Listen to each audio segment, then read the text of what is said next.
April 1942. Prague, the heart of Nazi-occupied Czechoslovakia, buzzed with a tense undercurrent that few outsiders could sense. Beneath the grand facades of Baroque streets and the shadow of Prague Castle, a silent war raged, a war of information, deception, and secrecy. While German troops paraded openly through Wenceslas Square, unseen hands moved in the alleys and courtyards, carrying intelligence that could shape the fate of Europe. Among these invisible warriors was a figure known only to British intelligence as Victor, an informant whose reports would prove both invaluable and dangerously volatile. Victor's story began months earlier, in the chaotic aftermath of the Gestapo's sweeping arrests across Prague in late 1941. The Special Operations Executive, Britain's clandestine wartime agency, had been meticulously building networks of local informants in the Protectorate of Bohemia and Moravia. Their mission was clear: gather intelligence on German troop movements, armament depots, and the growing oppression of the Czech resistance. Victor emerged from this network as a particularly promising source, a man whose connections within the city allowed him access to information few others could obtain. His identity remained a closely guarded secret. Even the SOE handlers in London knew him only by codename, a precaution against the very real threat of betrayal or capture. Operating in Prague was no small task. Streets were patrolled not only by Wehrmacht soldiers but also by SS units trained in counterintelligence. The Gestapo had perfected a system of surveillance that combined informants, secret police raids, and arbitrary arrests to intimidate the population. For Victor, every journey to deliver a message was a calculated risk. British intelligence records indicate he frequently met handlers in crowded markets or under the cover of night in quiet courtyards, exchanging scraps of information encoded in letters or whispered in barely audible tones.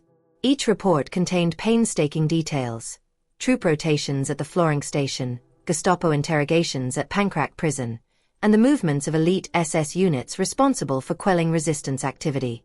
The danger extended beyond the physical. Victor had access to knowledge that could alter Allied planning if interpreted correctly, or, if intercepted by the Germans, endanger countless lives. On one March evening, a dispatch reached London detailing a Gestapo crackdown on a hidden arms cache intended for Czech resistance fighters. The SOE's report noted, if Victor's information is accurate, a direct confrontation may occur within 2 weeks. Measures must be taken with extreme caution. That caution was more than protocol. It reflected the razor's edge on which espionage in Prague balanced. A single misstep could mean imprisonment, torture, or death, not only for the informant but for those he sought to protect. Despite these risks, Victor's intelligence began to reveal patterns that were previously invisible to Allied analysts. By tracing Gestapo raids and German troop movements, he provided the SOE with early warning of operations that would later be linked to the planning of Operation Anthropoid, the audacious mission to assassinate SS Obergruppenführer Reinhard Heydrich, the Reich's deputy in occupied Czechoslovakia. Each report added layers of understanding, connecting the dots between disparate incidents of resistance activity and German retaliation. Yet, with every piece of information delivered came a growing sense of foreboding. The Gestapo was already aware that networks like Victor's existed, and the walls of Prague seemed to be closing in on him. The human cost was immediate. Friends and fellow informants began disappearing, often overnight, leaving behind empty apartments and whispered rumors of arrests. Victor had to navigate a city where trust was a liability, where even familiar faces could betray him under duress. Diaries recovered after the war, including those of SOE handlers, emphasized the fear and respect that Victor commanded. No one knew where he went, or how he learned what he did. His messages were lifelines, but each delivery might be his last. As April 1942 drew on, a sense of inevitability settled over London and Prague alike. The SOE had come to rely on Victor for insight into the German command structure, yet they had no control over his fate. Each coded message that arrived was a lifeline and a reminder of the peril surrounding him. Then, in the midst of reporting the movements of an SS Panzer unit near Smichov, Victor's messages became sporadic, fragmented, and finally ceased altogether. The question that haunted the SOE was simple but terrifying. Had he been captured, killed, or had he vanished deliberately into the shadows of Prague to survive? For those following his trail, This disappearance was not merely an operational setback. It was a profound mystery, the beginning of a story that would intertwine espionage, courage, and the relentless pressures of war. And so, in the spring of 1942, the city of Prague held its breath, its streets concealing a secret informant whose knowledge could change the course of history, or vanish with him entirely. By early March 1942, the rhythm of life in Nazi-occupied Prague had grown deceptively normal, yet beneath the surface, a deadly game of cat and mouse was unfolding.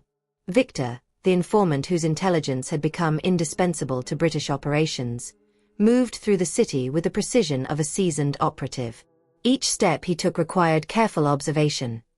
Gestapo patrols scrutinized every face, informants lurked in cafes and tram stations, and a single misjudgment could end a career or a life. Victor's reports, delivered in coded letters and cryptic radio messages, revealed an alarming pattern. The Germans were preparing targeted operations against resistance cells, and his insight offered the Allies their first real chance to intervene before bloodshed erupted. Victor operated within a network coordinated by the Special Operations Executive's Prague station, staffed with officers trained in sabotage and intelligence. These men, often disguised as merchants, journalists, or laborers, relied on local contacts to provide detailed intelligence. Victor's information was unparalleled. He could describe the precise composition of Gestapo squads, the deployment of SS units, and even the arrival schedules of German trains carrying arms and prisoners.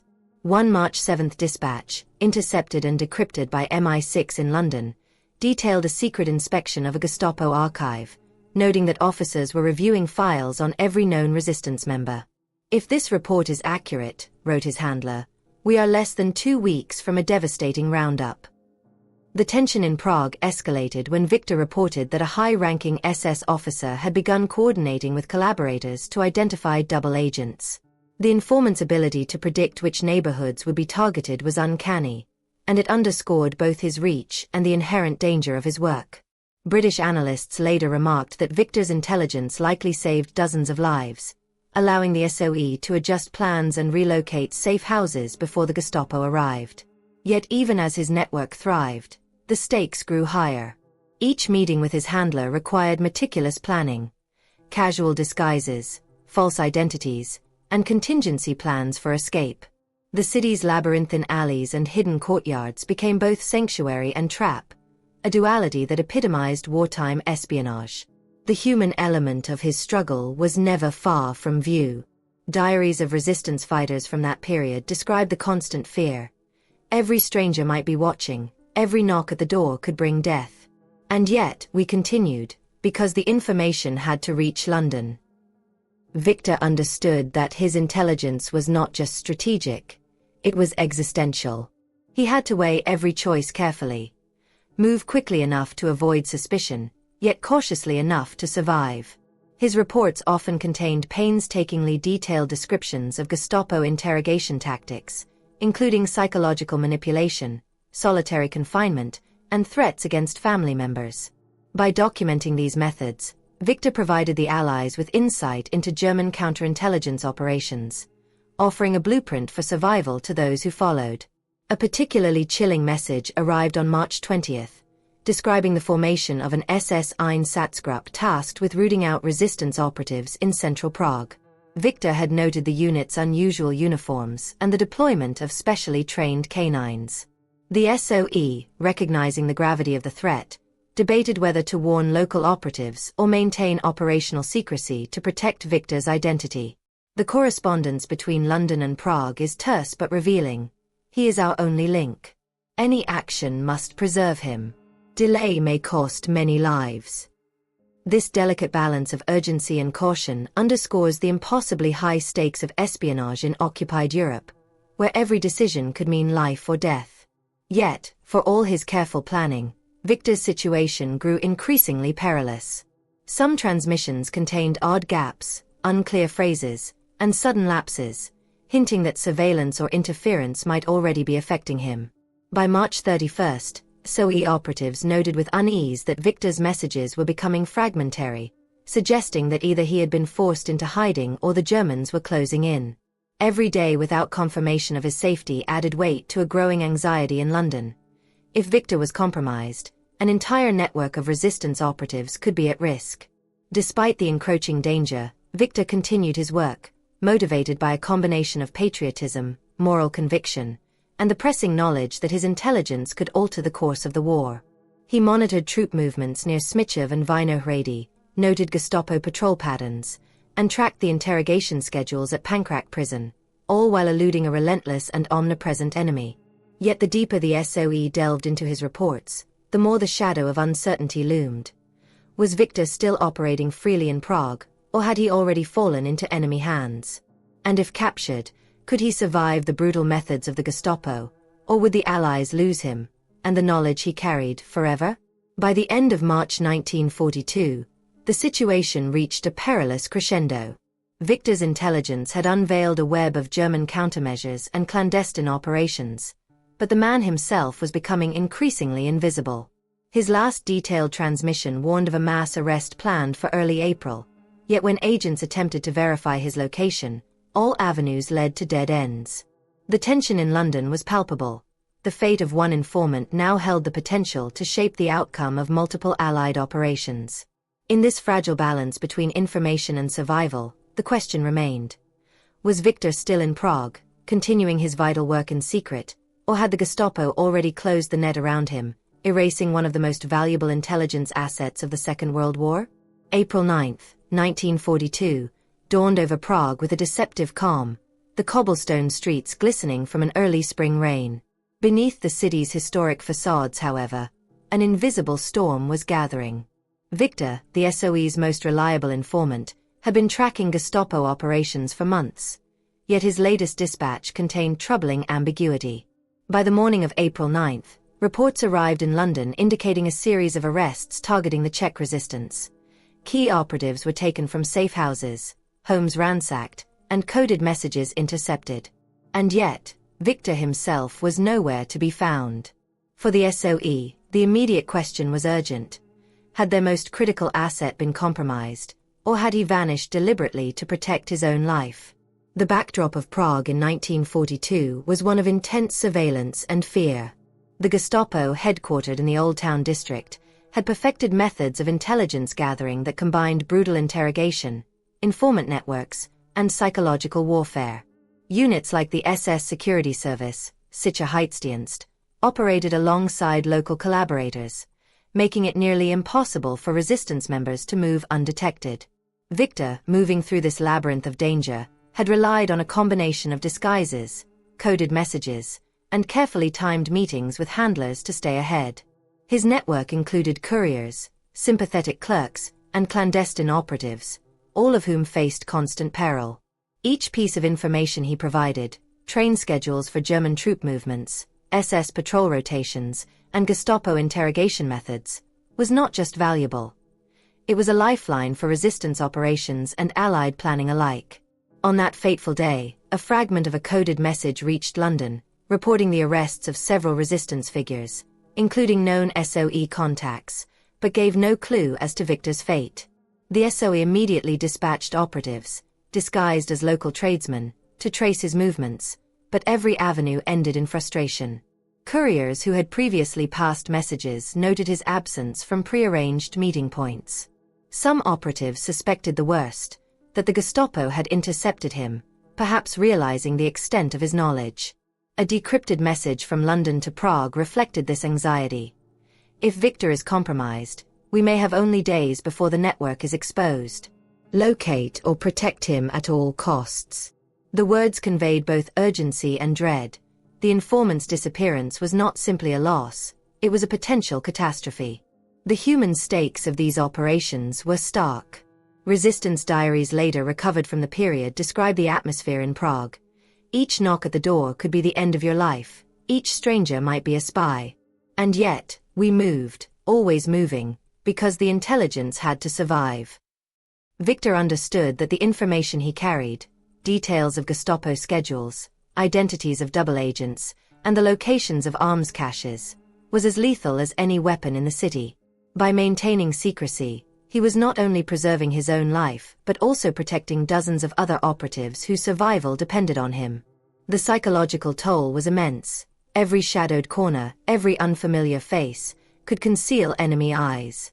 Fragments of German communications later suggested that Victor had been a witness to sensitive planning sessions within the SS command, including early discussions about the assassination plot against Reinhard Heydrich, Operation Anthropoid. This revelation added another layer of urgency. If Victor had been captured, the Gestapo could extract information that would decimate the Allied intelligence network in Czechoslovakia. British officers recognized the magnitude of the threat. One internal report noted, "Victor's knowledge may surpass that of any other agent we have in occupied Europe. Protecting or retrieving him is paramount."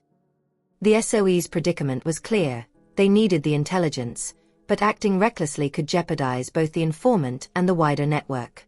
The mystery of his disappearance became even more confounding in the days that followed. Safe houses previously used for meetings showed no signs of entry, and couriers who had regularly interacted with Victor reported hearing rumors of sightings in the backstreets of Smyčov, Vinohrady, and Old Town, but none could be verified. Some operatives speculated that he had gone underground, continuing to work in secret, using Prague itself as a mask. Others feared capture, torture, or even execution by the Gestapo.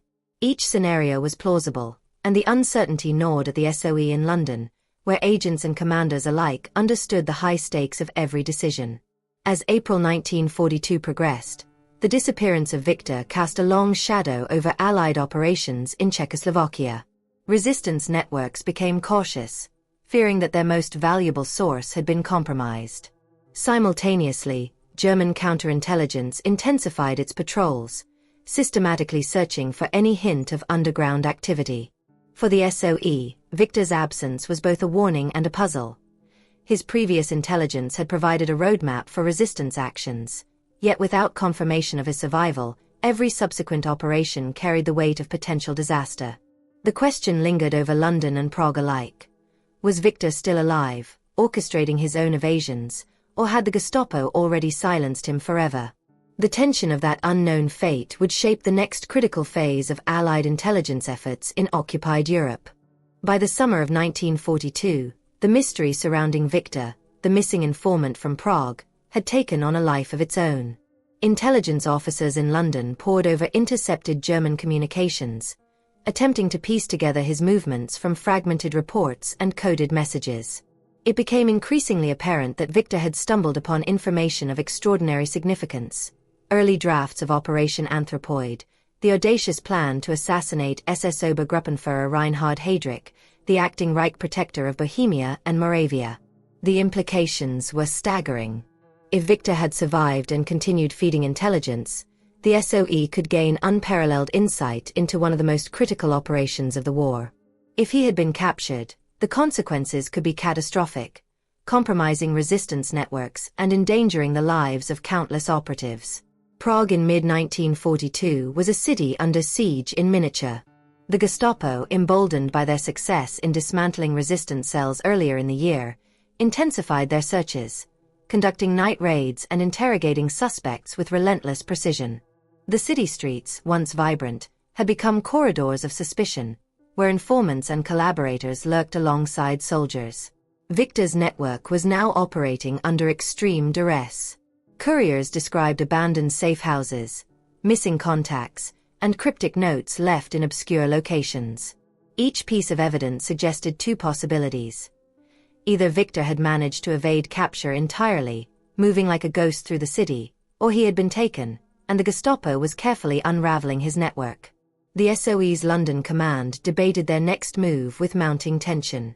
Officers reviewed every fragment of intelligence, every intercepted message, and every rumor of a shadowy figure slipping through Prague's alleys. One internal report emphasized the gravity of the situation. Victor may have witnessed critical planning within SS command circles. Should he be compromised, the ramifications extend beyond Prague, potentially endangering Allied operations across occupied Europe. This assessment highlighted not only the strategic importance of the informant, but also the human cost. The same report underscored the moral dilemma faced by SOE operatives. Any effort to locate him risked the lives of those still in the city, yet inaction could allow the Gestapo to consolidate their power and extinguish valuable intelligence. Fragments of German correspondence intercepted in May revealed tantalizing clues. Orders indicated that senior SS officials were discussing the possibility of an insider leaking sensitive information, noting in passing the existence of a network of Prague informants. Although Victor's codename was never mentioned, analysts in London deduced that the descriptions aligned closely with his movements and activities. This raised an urgent question. Had he been compromised, or was he intentionally operating in deep concealment? Every clue pointed to an uneasy truth. The informant was either extraordinarily skilled at evasion, or the Gestapo had already penetrated a network that the Allies had considered secure. The human dimension of this period cannot be overstated. Resistance members in Prague faced relentless pressure, often being forced to choose between survival and operational loyalty. Victor's disappearance weighed heavily on them. Letters recovered after the war reveal their fear and admiration. We do not know if Victor walks among us or lies in a cell, but his courage sustains us. Without him, every mission feels more perilous. These reflections highlight the duality of espionage. It is both a strategic endeavor and a profoundly human one, shaped by trust, risk, and the ever-present possibility of betrayal. The tension reached its peak when SOE operatives in London intercepted a partial communication referencing meetings within SS headquarters that discussed the selection of individuals for elimination or coercion. The timing coincided with rumors of Victor's possible sightings in hidden locations across Prague, suggesting he might have been maneuvering clandestinely, perhaps to protect vital information. Analysts speculated that if Victor had indeed witnessed the discussions about Operation Anthropoid, his intelligence could influence the planning, timing, and execution of the mission. This elevated his status from a local informant to a linchpin in a broader Allied strategy against the Nazi occupation. By the end of summer 1942, the SOE faced a precarious situation. Victor's fate remained unresolved, yet his potential knowledge had already altered the calculus of Allied operations. Operatives in London continued to monitor every scrap of intelligence, weighing each possibility. That he had been captured and silenced, that he had gone underground to continue feeding information, or that he had become a phantom within Prague itself, unseen but profoundly influential. The city and its shadows held the answers, and the Allies were left with only fragments, clues, and the uneasy understanding that one man's survival or disappearance could shape the course of history. The mystery of Victor was far from resolved, and the story of the informant who knew too much would only deepen in its suspense and complexity as the war pressed on. By late 1942, Prague had become a city of whispers, shadows, and fear. The Gestapo's grip tightened across the city, systematically dismantling resistance networks. Yet the story of Victor, the missing informant whose intelligence had guided the Allies, remained unresolved. Rumors of a figure slipping through alleys and backstreets fueled speculation that he might still be alive, orchestrating his movements with extraordinary caution. The Special Operations Executive in London faced a conundrum: how to protect one of their most valuable assets while attempting to recover him, all under the constant threat of Gestapo surveillance and infiltration. SOE agents began orchestrating covert operations aimed at locating Victor or confirming his fate. Disguised as laborers, tradesmen or railway workers, operatives scoured Prague's districts, from Smychev's industrial quarters to the maze-like streets of Vinohrady and the historic Old Town. They relied on informants, clandestine notes, and intercepted communications, yet each lead proved frustratingly elusive. Some reported sightings of a shadowy man carrying parcels or meeting figures at odd hours, but none could be confirmed. It was as if Victor had dissolved into the city itself, becoming both hunter and hunted. For the agents on the ground, every step carried immense risk. Discovery could lead to arrest, torture, or death, and one mistake might unravel the delicate web of resistance intelligence he had helped maintain. Victor's continued elusiveness suggested not only skill but deliberate strategy. He appeared to be feeding information selectively, revealing only what would maintain operational security while staying hidden from the Gestapo. British intelligence analysts postulated that he might have employed multiple safehouses, false identities, and deceptive movements to avoid detection. A June 1942 SOE report noted, "If he is alive, he operates with extraordinary discipline. His absence from known locations is deliberate, and his intelligence is likely continuing via alternate channels." This assessment underscored the duality of espionage, survival and intelligence collection were inseparably linked, and Victor's knowledge had become both a weapon and a liability. Meanwhile, the human cost of his disappearance became increasingly evident. Resistance operatives in Prague expressed both admiration and fear. Letters and diaries recovered after the war speak of a city on edge, where each knock at a door could signify arrest and each unfamiliar face might be a traitor. One diary entry reads, "We hope Victor lives, for his reports guide our actions, but each day his silence weighs heavier on us. Without him, every mission is a gamble with death." These sentiments reflect the emotional weight carried by those who relied on him, illustrating the profound impact one individual's fate could have on an entire network during wartime. Adding to the complexity, fragments of intercepted German communications suggested that senior SS officers were aware of an insider feeding intelligence to the Allies. References to a shadow in the city circulated among SS reports, hinting at awareness but failing to identify the operative. This ambiguity intensified the danger. If the Gestapo understood Victor's significance but could not locate him, they might intensify sweeps, putting other resistance members at greater risk. British intelligence faced a high-stakes decision: attempt a risky extraction operation, or continue monitoring from a distance to preserve the integrity of the network. Despite these perils, the SOE launched small-scale retrieval missions.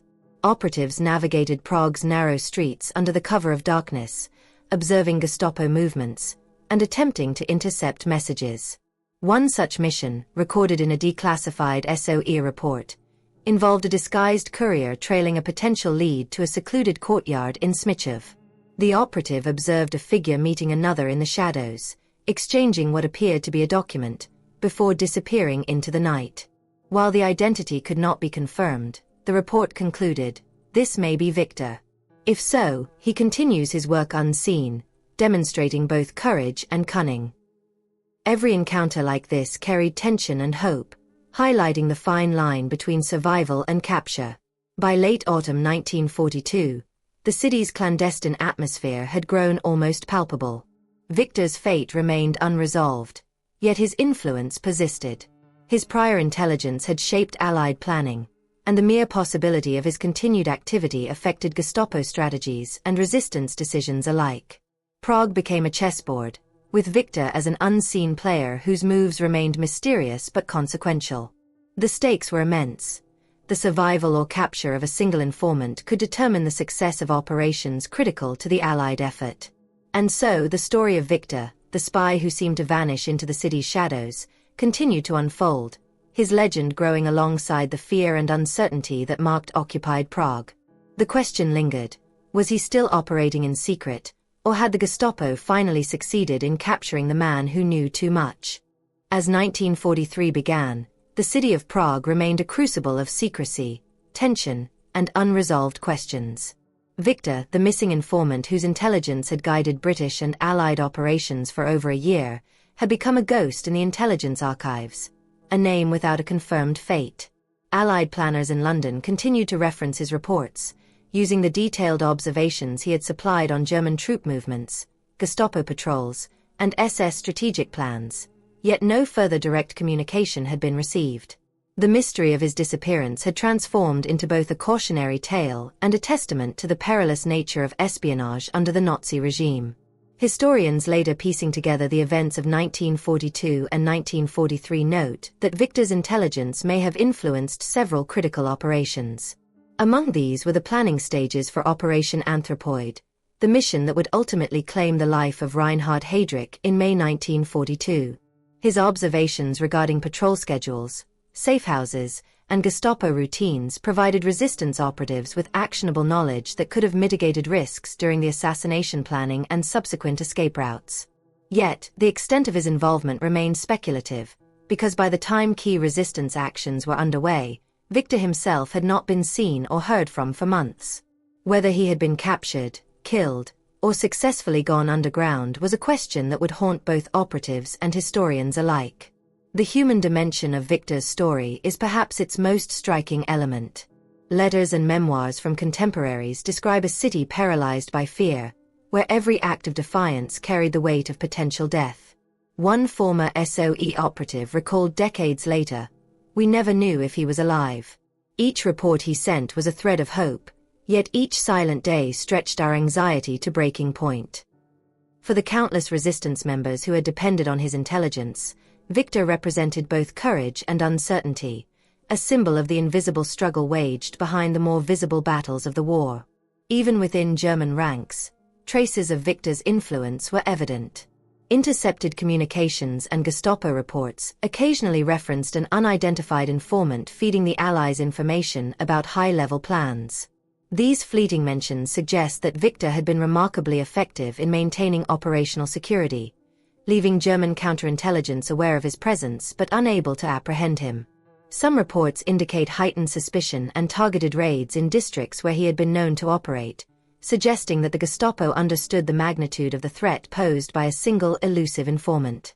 The long-term consequences of Victor's intelligence contributions extended beyond immediate tactical gains.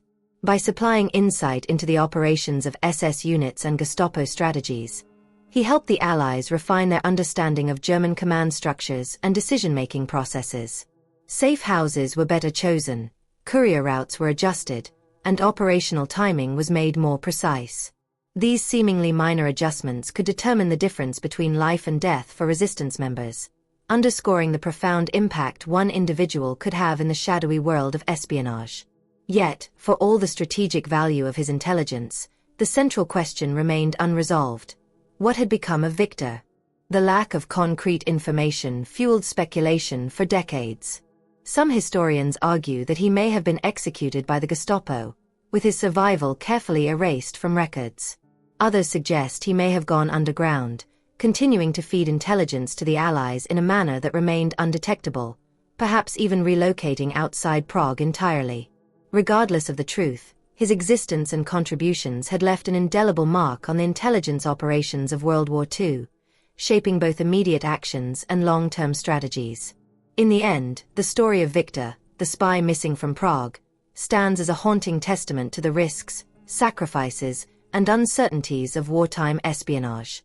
His disappearance remains an enduring mystery, a reminder that in the shadowed corridors of occupied cities, the fates of nations could hinge on the courage and discretion of a single individual. Victor's legacy is preserved not in monuments or public records, but in the clandestine threads of history he helped weave, a spy who knew too much, whose knowledge shaped operations, saved lives, and left an unanswered question that still resonates through the annals of World War II intelligence.